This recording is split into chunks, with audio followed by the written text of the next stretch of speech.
नमस्कार दोस्तों, अभी अभी बहुत बड़ी खबर निकलकर सामने आई है। एक बार फिर भारतीय जनता पार्टी को बड़ा झटका लगा है। आपको बता दें कि भारतीय जनता पार्टी को झटका देते हुए भाजपा के दिग्गज नेता और उनके साथी भारतीय जनता पार्टी के 400 कार्यकर्ता कांग्रेस में शामिल हो गए हैं। इस खबर के बारे में जानेंगे विस्तार से। वहीं दूसरी तरफ आपको बता दें, कांग्रेस से बागी सचिन पायलट ने बगावत पे चुप्पी तोड़ी है और उन सभी सवालों के जवाब दिए हैं जिसको सभी लोग जानना चाहते थे। वहीं दूसरी तरफ आपको बता दें, चुनाव आयोग पर एक बड़ा खुलासा हुआ है। महाराष्ट्र में निर्वाचन आयोग का सोशल मीडिया संभाल रहा था भारतीय जनता पार्टी का नेता। खुलासा होने पर हड़कंप मच गया है। पूरी खबर आपको विस्तार से बताएंगे। वहीं दूसरी तरफ आपको बता दें, राजस्थान के मुख्यमंत्री अशोक गहलोत ने विधायकों के साथ बैठक करने के बाद बड़ा ऐलान किया है। दोस्तों, क्या है पूरी खबर, एक एक कर सभी खबरों को विस्तार से जानेंगे। लेकिन इससे पहले क्या आप भी चाहते हैं कि सचिन पायलट को कांग्रेस में वापिस हो जाना चाहिए और राजस्थान की गलत सरकार को पूरे 5 साल के लिए चलने देना चाहिए? कमेंट कर अपनी राय जरूर बताएं और इस वीडियो को ज्यादा लाइक और शेयर करें।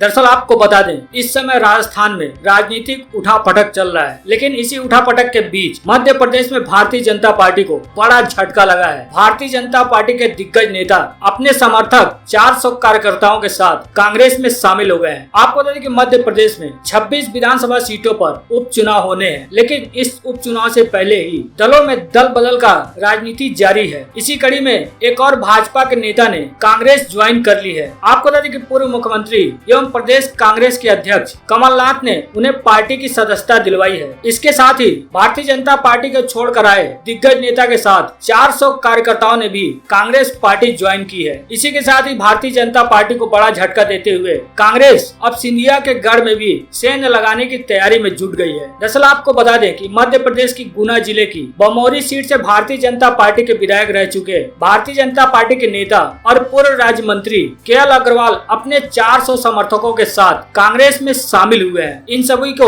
मध्य प्रदेश के पूर्व मुख्यमंत्री ने अपनी मौजूदगी में कांग्रेस की सदस्यता दिलवाई है। शिवराज सरकार में पूर्व मंत्री रह चुके अग्रवाल के कांग्रेस में जाने से माना जा रहा है कि भाजपा को तगड़ा झटका लगा है। साथ ही यह भी माना जा रहा है कि सिंधिया के गढ़ में सेंध लगाने में कांग्रेस मजबूत स्थिति में आएगी। आपको बता दें, कांग्रेस में शामिल होने के बाद अग्रवाल ने कहा है कि वह कमलनाथ की नीतियों और काम से प्रभावित होकर कांग्रेस में आए हैं। उनका सीधे तौर पर कहना है कि उपचुनाव में पार्टी बमौरी से किसी को भी टिकट दे, लेकिन उनका एकमात्र लक्ष्य दल बदल कर भारतीय जनता पार्टी में गए मंत्री महेंद्र सिंह सिसोदिया को हराना है। साथ ही अग्रवाल ने यह भी कहा कि वे भारतीय जनता पार्टी में दुखी थे। उनका कहना है कि मैंने पूरी निष्ठा से, पूरी ईमानदारी से पार्टी में जिम्मेदारी निभाई, लेकिन मुझे वहाँ पे तरजीह नहीं दी गई। लेकिन अब कमलनाथ के काम से प्रभावित होकर मैं कांग्रेस ज्वाइन किया हूँ। साथ ही अग्रवाल ने किसी का नाम लिए बगैर कहा कि बिकाऊ माल सिंधिया के साथ भारतीय जनता पार्टी में चला गया है। वह हर जगह पैसे लेकर समझौते कर रहे हैं। इस तरह से अग्रवाल ने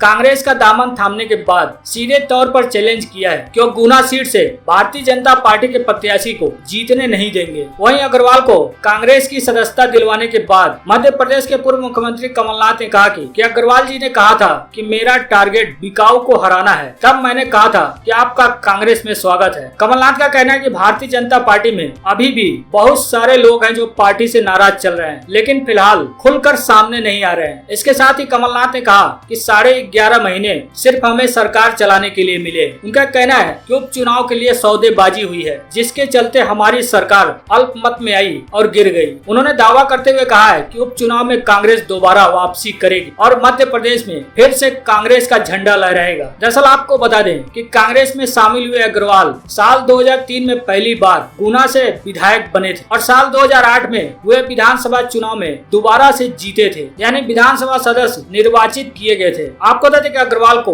दिसंबर 2008 में शिवराज मंत्रिमंडल में राज्य मंत्री बनाया गया था, लेकिन 2018 के विधानसभा चुनाव के दौरान बगावती तेवरों के चलते उन्हें भाजपा से अलग होना पड़ा था। इसके बाद से ही अग्रवाल के कांग्रेस में शामिल होने की अटकलें चल रही थी। हालांकि अब वे भाजपा को झटका देते हुए अपने 400 से ज्यादा समर्थकों के साथ कांग्रेस में शामिल हो गए हैं। माना जा रहा है कि अग्रवाल के कांग्रेस ज्वाइन करने और बीजेपी के खिलाफ खड़ा होने से सिंधिया के गढ़ में कांग्रेस मजबूत स्थिति में आ सकती है। हालांकि आपको बता दें कि इससे पहले भी दल बदल के दौर में मध्य प्रदेश के एक बड़े नेता ने लगभग 100 समर्थकों के साथ कांग्रेस का दामन थामा था, जिसके बाद अब भाजपा में पूर्व मंत्री रहे केएल अग्रवाल ने भाजपा को झटका देते हुए कांग्रेस का दामन थाम लिया है। बढ़ते हैं अगली बड़ी खबर की तरफ। आपको बता दें कि महाराष्ट्र चुनाव में इलेक्शन कमीशन का social media Bharatiya Janata party का नेता संभाल रहा था। इसको लेकर बड़े आरोप लगे हैं। इसका खुलासा होने के बाद कांग्रेस ने भी बड़ा हमला बोला है। दरअसल आपको बता दें कि चुनाव आयोग पर आरोप लगा है कि महाराष्ट्र विधानसभा चुनाव के दौरान सोशल मीडिया अकाउंट संभालने के लिए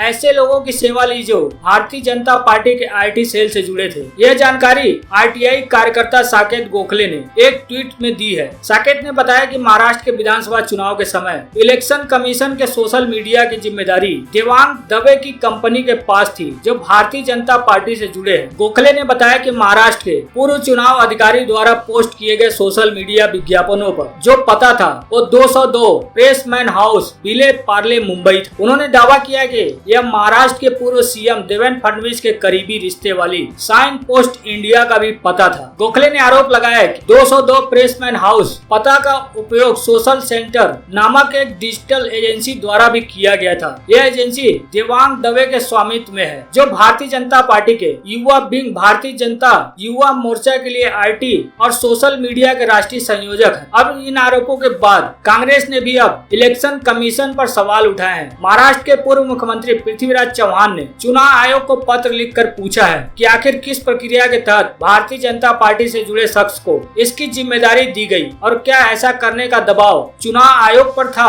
आरोप लगाने वाले गोखले ने ट्वीट कर लिखा है कि यह बहुत आश्चर्यजनक है कि भारतीय जनता पार्टी के आईटी सेल से संबंध रखने वाले व्यक्ति को चुनाव आयोग ने अपने सोशल मीडिया का काम दिया, एक ऐसे शख्स को जो उस समय महाराष्ट्र चुनाव में भारतीय जनता पार्टी का मीडिया संभाल रहा था। गोखले ने ट्वीट करते हुए पूछा है कि आखिर क्यों एक व्यक्ति को महाराष्ट्र के पूर्व निर्वाचन अधिकारी के कार्यालय का सोशल मीडिया अकाउंट हैंडल यानी संभालने के लिए दिया गया, जो Bharatiya Janata party IT cell का सदस्य था। हालांकि गोखले के इन आरोपों के बाद चुनाव आयोग ने महाराष्ट्र के मुख्य निर्वाचन अधिकारी से रिपोर्ट मांगी है। चुनाव आयोग के प्रवक्ता शेफाली शरण ने ट्वीट करते हुए लिखा है कि मामले में पूरा विवरण और रिपोर्ट महाराष्ट्र के पूर्व निर्वाचन अधिकारी से मांगी गई है। आयोग ने आरटीआई कार्यकर्ता साकेत गोखले के उस ट्वीट के जवाब में बातें कही है, जिसमें साकेत गोखले ने आरोप लगाया है कि महाराष्ट्र विधानसभा चुनाव के दौरान चुनाव आयोग का सोशल मीडिया वो व्यक्ति संभाल रहा था जो भारतीय जनता पार्टी का करीबी है। साथ ही भारतीय जनता पार्टी युवा विंग भारतीय जनता युवा मोर्चा के लिए आईटी और सोशल मीडिया के राष्ट्रीय संयोजक भी है। हालांकि यह मामला काफी गर्म हो चुका है। इस मुद्दे पर कई राजनीतिक पार्टियां एक के बाद एक चुनाव आयोग पर सवाल उठा रहे हैं। हालांकि चुनाव आयोग ने महाराष्ट्र के मुख्य निर्वाचन अधिकारी से रिपोर्ट मांगी है। रिपोर्ट मिलने के बाद ही साफ हो पाएगा कि असल में मामला क्या है। बढ़ते हैं अगली बड़ी खबर की तरफ। आपको बता दें कांग्रेस पार्टी से बगावत करने वाले सचिन पायलट ने बगावत पर चुप्पी तोड़ी है और उन तमाम सवालों के जवाब दिए हैं। दरअसल आपको बता दें कि सचिन पायलट जो कांग्रेस से बगावत कर चुके हैं, साथ ही उन्हें 19 विधायकों का समर्थन भी मिला है, जिसके बाद राजस्थान में सियासी घमासान चल रहा है। लेकिन इसी बीच सचिन पायलट ने बगावत पर चुप्पी तोड़ी है। चुप्पी तोड़ते हुए पायलट ने सीधे तौर पर अशोक गहलोत का नाम लेकर उन पर निशाना साधा है। उन्होंने निशाना साधते हुए कहा है कि कांग्रेस पार्टी सिर्फ अशोक गहलोत की नहीं है, वो पार्टी यानी कांग्रेस पार्टी मेरी भी है। आपको बता दें कि राजस्थान हाईकोर्ट में जल्द ही नोटिस मामले को लेकर सुनवाई और फैसला आने के बाद के बीच सचिन पायलट ने कहा है कि मैं अपने ऊपर लगे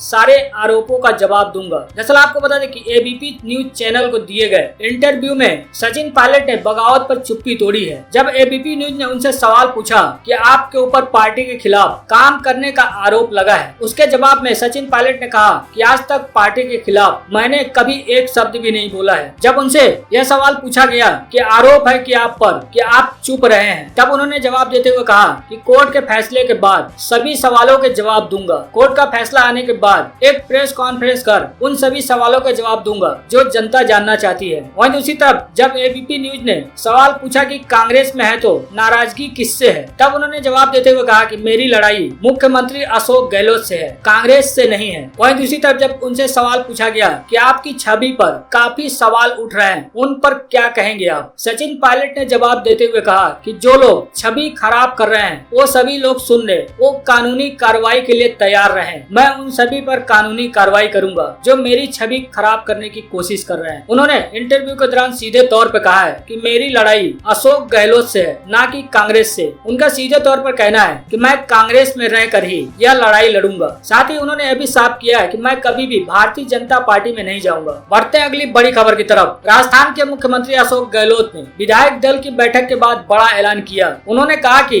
अब राष्ट्रपति भवन जाएंगे, जरूरत पड़ी तो प्रधानमंत्री आवास के बाहर भी धरना देंगे। दरअसल आपको बता दें कि राजस्थान में राज्यपाल के घर के बाहर धरने पर बैठने के एक दिन बाद मुख्यमंत्री अशोक गहलोत विधायक दल की बैठक में कहा कि वो भारतीय जनता पार्टी की साजिश को विफल करने के लिए राष्ट्रपति भवन जाएंगे। उन्होंने यह भी कहा कि यहाँ तक कि प्रधानमंत्री निवास के बाहर भी वह धरना देने को तैयार है। उन्होंने कहा कि हम भाजपा की साजिश को सफल नहीं होने देंगे। उनका सीधे तौर पर कहना है कि जरूरत पड़ी तो राष्ट्रपति भवन जाएंगे और पीएम आवास के बाहर भी धरना देंगे। आपको बता दें कि शनिवार दोपहर एक प्रेस कॉन्फ्रेंस करते हुए कांग्रेस के एक वरिष्ठ नेता ने बताया कि विधायक दल की बैठक में सीएम गहलोत ने यह बात कही है। सीएम द्वारा विधानसभा सत्र बुलाने के लिए नए प्रस्ताव देने के लिए राज्यपाल कलराज मिश्र से मुलाकात की उम्मीद जताई जा रही है। दरअसल कल गहलोत और उनके विधायकों ने राजभवन के लॉन में धरना दिया था, जिसमें मांग की गई थी कि राज्यपाल राज्य विधानसभा का सत्र बुलाने की मंजूरी दें। अब अशोक गहलोत ने राज्यपाल पर सदन सत्र बुलाने के फैसले को रोकने का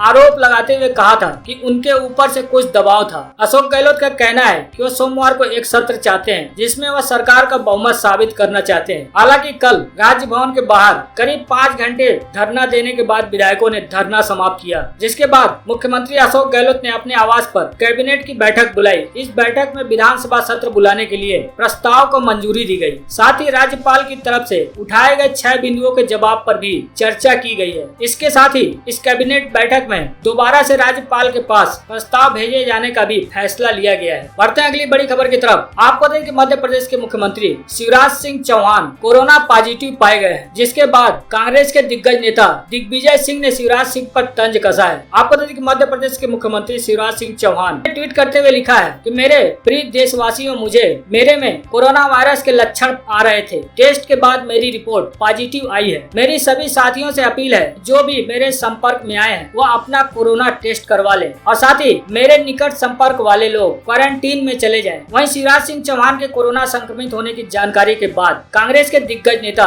दिग्विजय सिंह ने इस पर प्रतिक्रिया दी है। दिग्विजय सिंह ने ट्वीट करते हुए लिखा है कि दुख है कि शिवराज जी आप कोरोना संक्रमण पाए गए हैं, ईश्वर आपको शीघ्र स्वस्थ करे। वहीं उन्होंने आगे लिखा है कि आपको सोशल डिस्टेंसिंग का ख्याल रखना था जो आपने नहीं रखा। मुझ पर तो भोपाल पुलिस ने एफआईआर दर्ज कर ली, लेकिन आप पर कैसे करते, आगे अपना ख्याल रखना। दरअसल आपको बता दें कि पेट्रोल डीजल के बढ़े दामों को लेकर जून में एक प्रोटेस्ट में दिग्विजय सिंह कांग्रेस कार्यकर्ताओं के साथ शामिल हुए थे। उस समय भोपाल पुलिस ने दिग्विजय सिंह के खिलाफ सोशल डिस्टेंसिंग का पालन नहीं करने और कोरोना महामारी के नियमों का उल्लंघन करने के आरोप में उन पर एफआईआर दर्ज की थी। अब मध्य प्रदेश के मुख्यमंत्री के कोरोना पॉजिटिव होने पर कांग्रेस नेता दिग्विजय सिंह ने उसी एफआईआर का जिक्र करते हुए मुख्यमंत्री शिवराज सिंह चौहान पर तंज कसा है।